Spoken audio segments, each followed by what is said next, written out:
काय कारण? विश्वामित्र वर्णन करून सांगतात.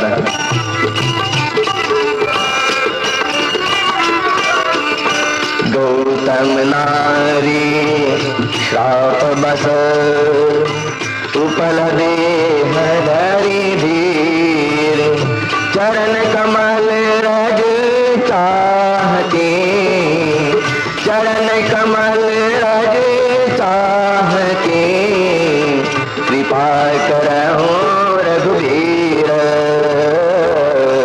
कृपा करहो रघुवीर धनुष जय रघुकुल नाथा हर्षि चले मुनिवर के साथा.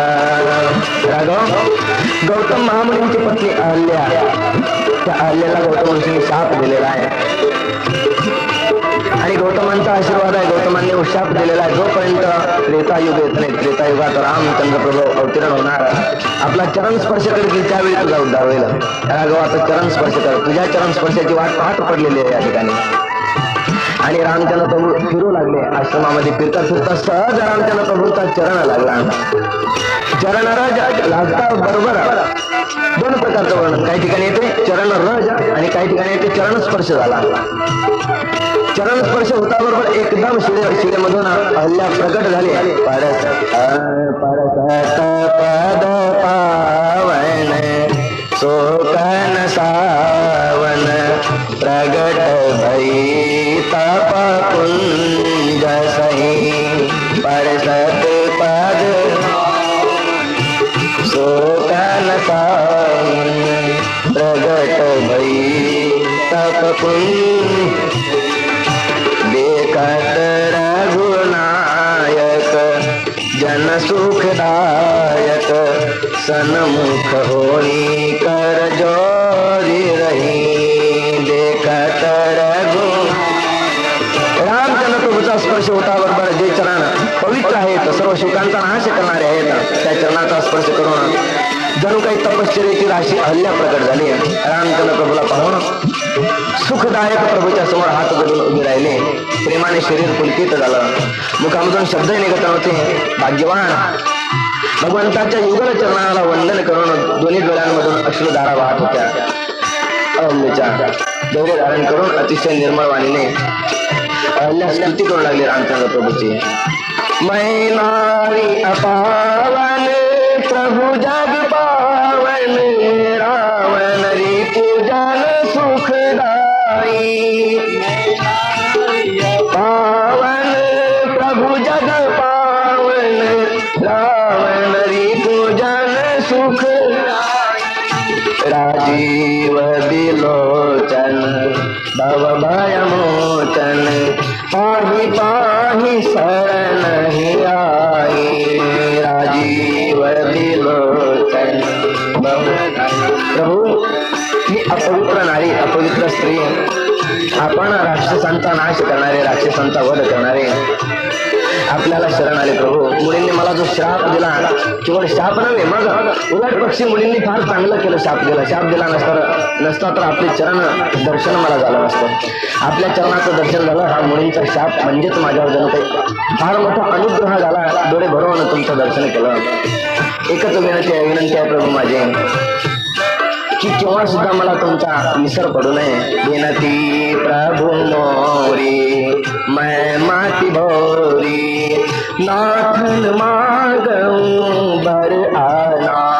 विनती प्रभु मोरी मैं माती भोरी नाथन मागूं बर आना.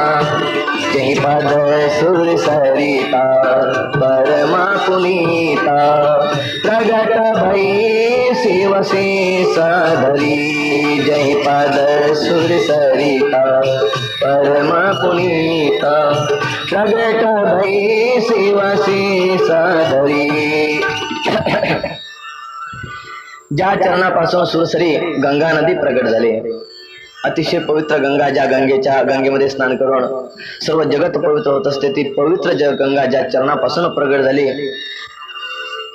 तेच चरण आज मला प्राप्त झाले. त्याच चरणाचं दर्शन झालं. पुन्हा पुन्हा अहल्या रामचंद्र प्रभूच्या चरणावर लोटांगण घेते, पुन्हा पुन्हा दर्शन करते आणि अतिशय आनंदानं पती लोकाला प्राप्त झाले, निघून गेले. तिथून पुढे निघतात रामचंद्र प्रभू. चले राम लचे मन मुनी संगा, चले राम गए जहाँ जग पावनी गंगा, गए निघाले पुढे राम. लक्ष्मण विश्वामित्रांच्या समवेत आणि गंगेच्या तटावर जाऊन पोहोचले. तर ज्या ठिकाणी गंगा आहे अर्थात जनकपुरीच्या जवळच. जसे जसे जनकपुरीच्या जवळ जवळ चाललेले आहेत गंगेमध्ये स्नान करतात. गंगेची महिमा, गंगेचं महात्म्य वर्णन करून सांगितलं विश्वामित्रांनी रामचंद्र प्रभूला. आणि तिथून पुढे निघतात. जनकपुरीच्या जवळ जाऊन पोहोचले तर जनकपुरीच्या गावाच्या जवळ. जेव्हा जनकपुरीच्या जवळ गेले तर जनकपुरीचं सौंदर्य बघितलं रामचंद्र प्रभूंनी. अतिशय आनंद वाटला. कारण थोड्याच 2-4 दिवसानंतर सासरवाडी होणार आहे. सासरवाडी पाहून आनंद वाटणार नाही, खूप आनंद वाटला. जनकपुरीचं वर्णन करताना गोस्वामी सांगतात जनकपुरीमध्ये राहणारे स्त्री पुरुष कसे होते. पुरनर नारी सुभग सुचि संता, पुरनर धर्मशील ज्ञानी गुणवंता,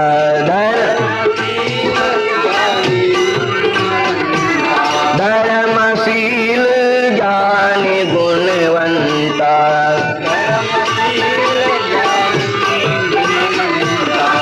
पुरनर नारी सुभग सुच संता. जनकपुर निवासी स्त्री पुरुष सर्व पवित्र होते, शुद्ध होते, संत स्वभावाचे होते, साधू स्वभावाचे होते, धर्मशील होते, ज्ञानी होते, गुणवान होते, विद्वान होते. सर्व बाबतीत जनकपूरवासियांच्या बराबरी नाही होता.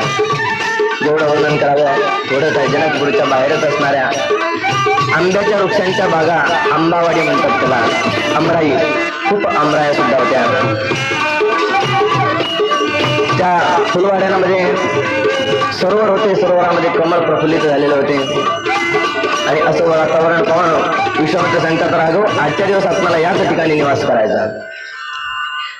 भगवान रामचंद्र प्रभू गुरुदेवांच्या शब्दाला मान देऊन त्याच ठिकाणी निवास करू लागले. त्या दिवशी तिथंच निवास केला. अनेक राजे सुद्धा आलेले होते. राजांनी जिकडे तिकडे आपले तंबू दिलेले होते, डेरे दिलेले होते, त्या डेऱ्यांमध्ये निवास केला होता.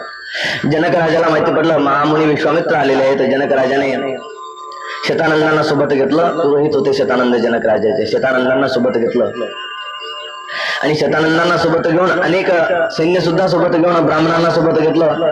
विश्वामित्रांच्या भेटीसाठी आले तर विश्वामित्रांचं दर्शन घेतलं. विश्वामित्रांनी जवळ बसवलं, कुशल प्रश्न विचारले. तर जनक राजाला तेवढ्यात बाहेर गेलेले राम लक्ष्मण दोघेही आले. तर राम लक्ष्मण येताबरोबर विश्वामित्र सांगतात राघव जनक महाराज आहेत, आपण ज्यांच्याकडे स्वयंवरासाठी आलो, ज्यांचं निमंत्रण आपल्याला आलेलं आहे ना, हेच ते आहेत. रामचंद्र प्रभूने उठे सकल जग रघुपती आहे, विश्वामित्र निकट बैठ आहे.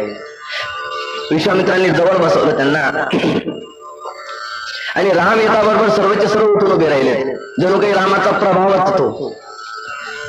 एवढा प्रभाव पडला रामाच्या तेजाचा. सर्व एकदम उठून उभे राहिले. तर रामाला पाहताबरोबर सर्वांच्या डोळ्यांमधून प्रेमाश्रू यायला लागले. तर हेच रामाचं स्वरूपाचं वैशिष्ट्य आहे. म्हणूनच राम रूप श्रेष्ठ म्हटलं जात असते. रामरूप किती मधुर आहे, किती मनोहर आहे, ज्याच्याकडे एकदा पाहिल्यानंतर मन पुन्हा दुसरीकडे जात नाही.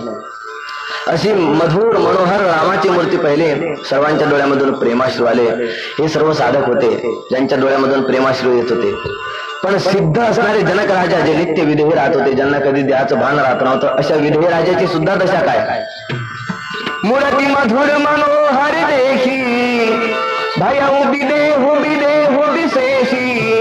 मधुर मनोहर मूर्ती पाहिली आणि विधेयी जनक राजा आणखीच विधेयी झाले. विचारतात विश्वामित्रांना महाराज काहे हुनात सुंदर दोन बालक. महाराज हे दोन बालक कोण आहेत.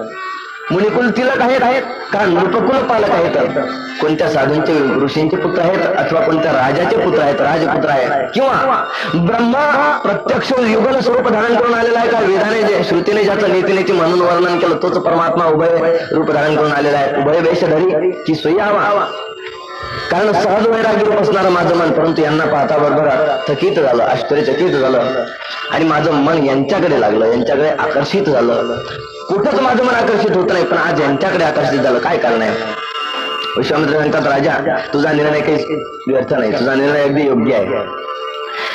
राम लक्ष्मण मुनिकुल तिलक आहेत, नृपकुल पालक आहेत, हे सर्वच आहे. यांना पालकही होत आहेत, तिलकही होत आहेत. यांना जसं म्हणावं तसं आहे. का आपण ज्या भावाने त्याची भक्ती करत असतो तसे हे होत असतात. होय भक्ती केला तैसा, होय भक्ती केला तैसा, होय भक्ती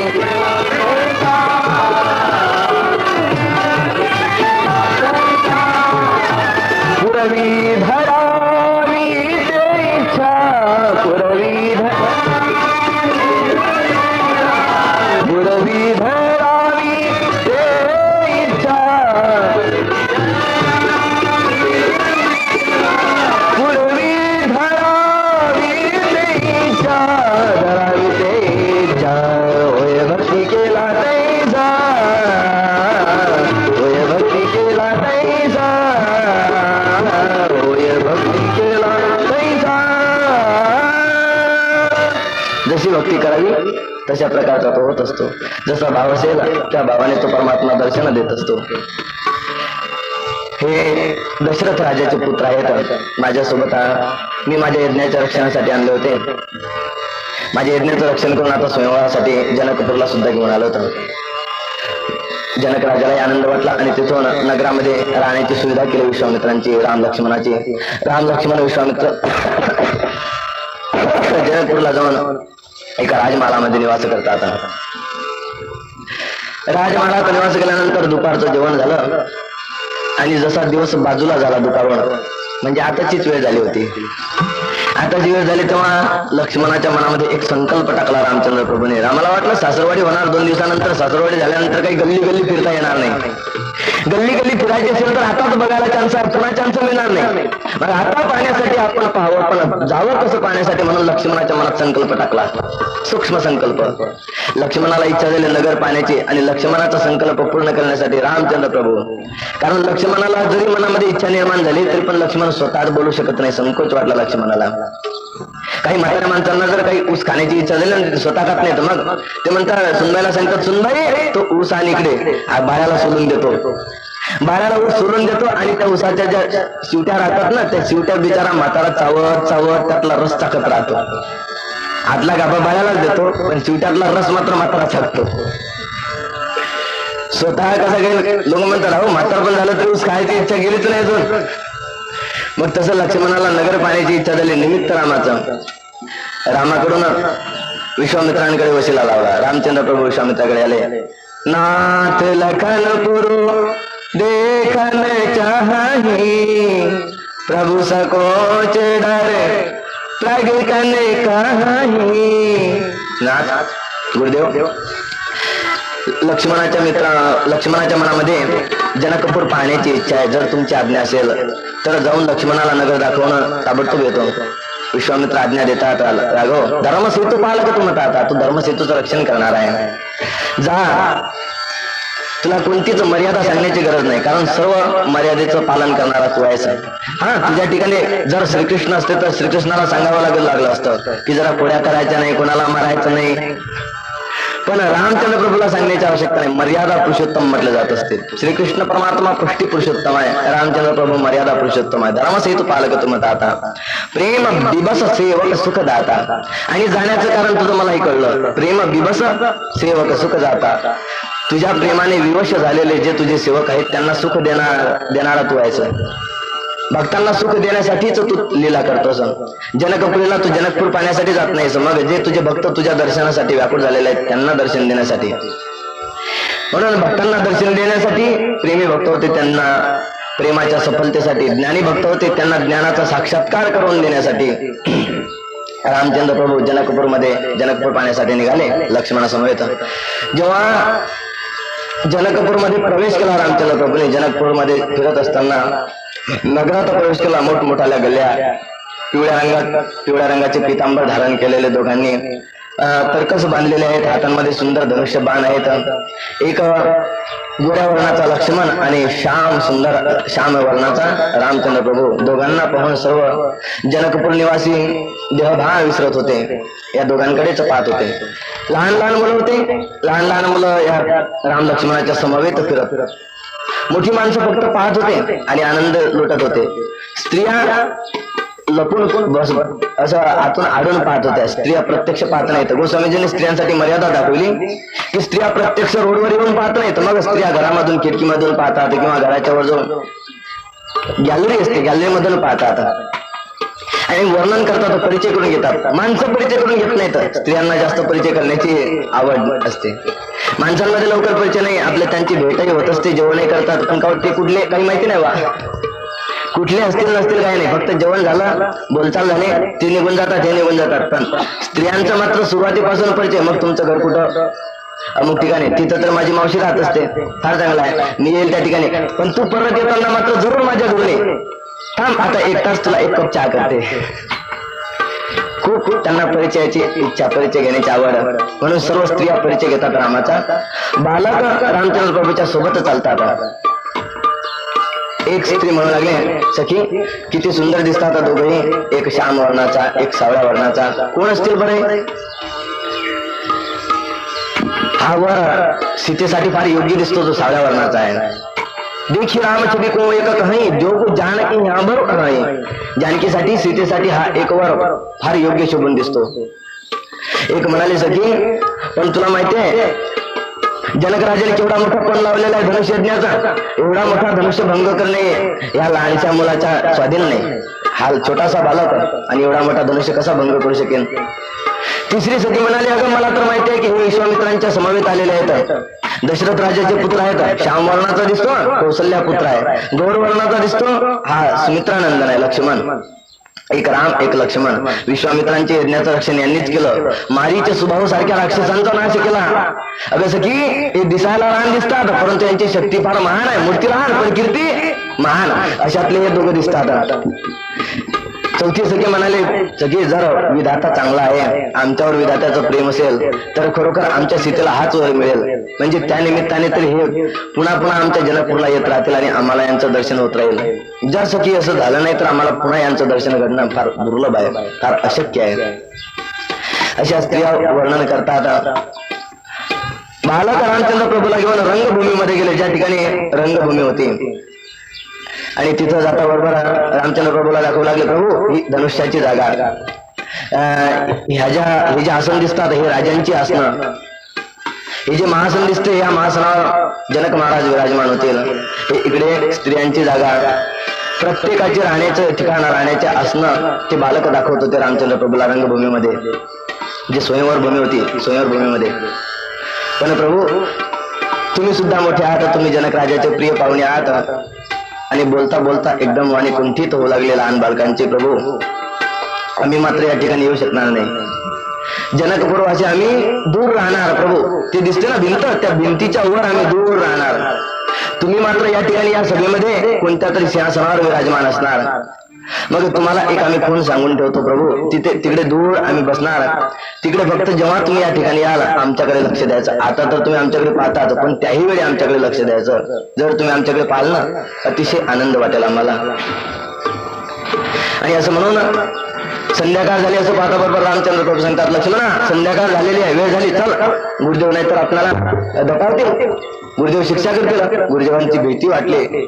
बघा, ज्यासो त्रास डर कहू डर होई, ज्याच्या भीतीला सुद्धा भीती वाटते, पण तो सुद्धा परमात्मा गुरुदेवांना घाबरतो. भजन प्रभाव देखावत सोयी, भजनाचा प्रभाव आहे. भजन करणारा भगवंताला किती प्रिय वाटत असतो.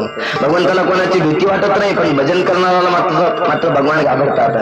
कारण तो माझं भजन करतो ना, भजन करणाऱ्याच्या स्वाधीन भगवान राहतात. अहम भक्त पराधीनो, हे स्वतंत्र द्विज.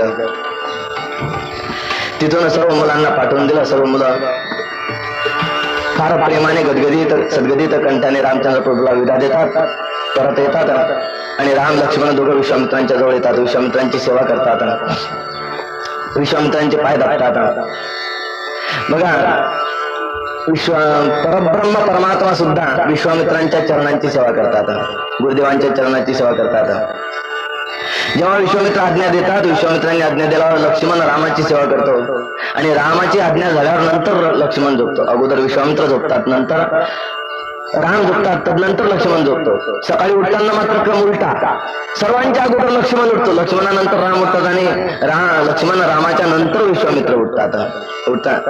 सेवकाला स्वामीच्या अगोदर जागे झालंच पाहिजे. लक्ष्मण सेवक आहे राम विश्वामित्रांचा, राम सेवक आहे विश्वामित्रांचा, म्हणून स्वामीच्या अगोदर सेवक जागा राहत असतो.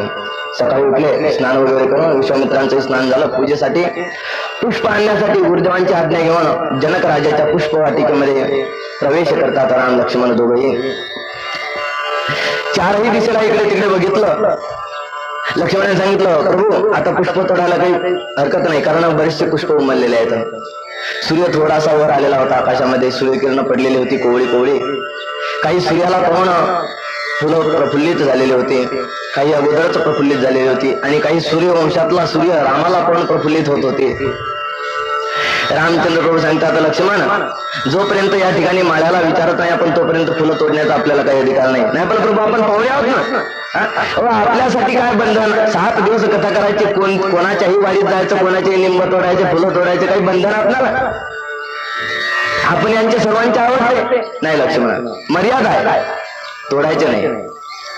जोपर्यंत माळ्याची आज्ञा होत नाही तोपर्यंत तोडायचे नाही. माळ्याला विचारावं आणि 4 दिशेला पाहू लागले. चौदिशीची ताई पूछी माले गाना लगेले न झाला फूल मुदिता माना. चौदिशी गाना मुदिता माना. 4ही दिशेला बघितलं, माळी दिसला, माळ्याचा भाग्योदय झाला. रामचंद्र प्रभूला पाहता बरोबर माळ्याचं शरीर पुलकित झालं, डोळ्यामधून प्रेमाश्रू आले. माळ्याने साष्टांग दंडवत प्रणाम केला, प्रभू बसा. अरे माझे दादा, आमच्या गुरुदेवांना पूजेसाठी पुष्प पाहिजे, फुलं पाहिजे, तर प्रभू तुम्ही बसा, मी पुष्प तोडून आणून देतो. धन्यवाद, एवढे उपकार नको करू, आमच्या गुरुदेवांची सेवा आम्ही करणार, आम्ही स्वतः तोडून घेऊ, फक्त तुझी आज्ञा पाहिजे. नाही प्रभू मी तुमची सेवा करणार, तुम्ही बसा या ठिकाणी. कारण फार मोठा भाग्याचा सुयोग होता. अनेक दिवसापासून इच्छा होती माळ्याला प्रभूच्या दर्शनाची. प्रभू दर्शनासाठी आतापर्यंत कितीतरी साधना केली होती. दररोज जेव्हा असं प्रफुल्लित झालेलं कमळ पाहत होता आणि माळ्याच्या मनात इच्छा निर्माण होत असते, केव्हा मला परमात्म्याचा साक्षात्कार होईल, केव्हा हे पुष्प त्या परमात्म्याच्या चरणावर समर्पित करेल, असे दररोज अर्थ करीत होता तो माळी, दररोज इच्छा करीत होता. आणि आज त्याचे अनेक जन्माचे सत्कर्म सफल झाले, अनेक दिवसाचे जे अर्थ होते ते अर्थ सफल झाले. होते बहुता दिवस अर्थ वागविले, होते बहुता दिवस अर्थ वागविले.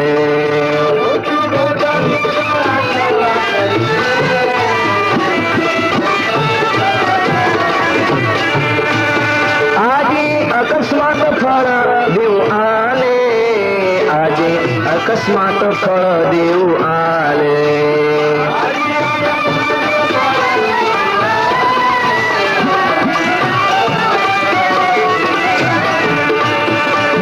श्री हरी की देखील पाऊले, दृष्टी श्री हरी की देखील पाऊले.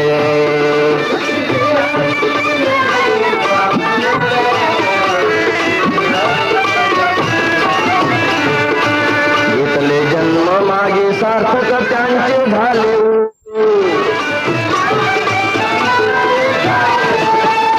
घेतले जन्म मागे सार्थक त्यांचे झाले.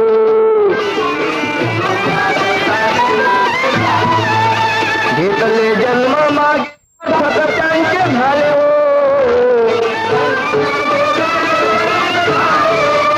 घेतले जन्म मागे सार्थक त्यांचे झाले.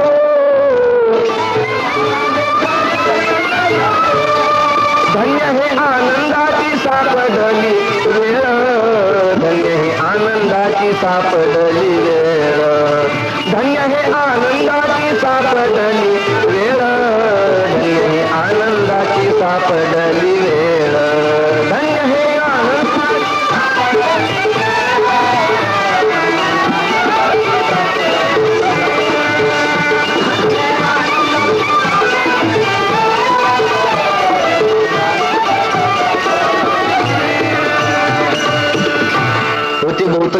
पात वाजविले आजी अकस्मात फळदेव आले दृष्टी श्रीहरीची देखील पावले घेतले जन्म मागे सार्थक त्यांचे झाले हो धन्य हे आनंदाची सापडली वेळ किती आनंदाची वेळ त्या माळ्याच्या जीवनात आली माळ्याने प्रभूला विनंती केली मी आनंद देतो पण प्रभू म्हणतात नाही आम्ही पुष्प तोडणार आणि माळेची आज्ञा घेऊन पुष्प तोडण्यासाठी राम लक्ष्मण इकडे तिकडे फिरू लागले याच ठिकाणी गोस्वामीजी आपल्या कथेमध्ये एक दुसरी कथा आणतात आता ही एक गंगा येऊन पोचली आता दुसरी यमुना यायची आहे दुसरीकडून यमुना आणतात इकडे गंगा आणि गंगा यमुनेचा संगम याच पुष्पवाटिकेमध्ये करतात राम गंगा आणि सीता यमुना या राम सीतेचा संगम गंगा यमुनेचा संगम याच पुष्पवाटिकेमध्ये करतात तुम्ही अवसर सीता हा आई गिरिजा पूजन जनानी पटाई सीतेला सुनैना मातेने सांगितले सीते उद्या तुझा विवाह होणार मग विवाहाच्या पूर्वी गिरिजा मातेचं भवानीचं पूजन केलं पाहिजे अशी मर्यादा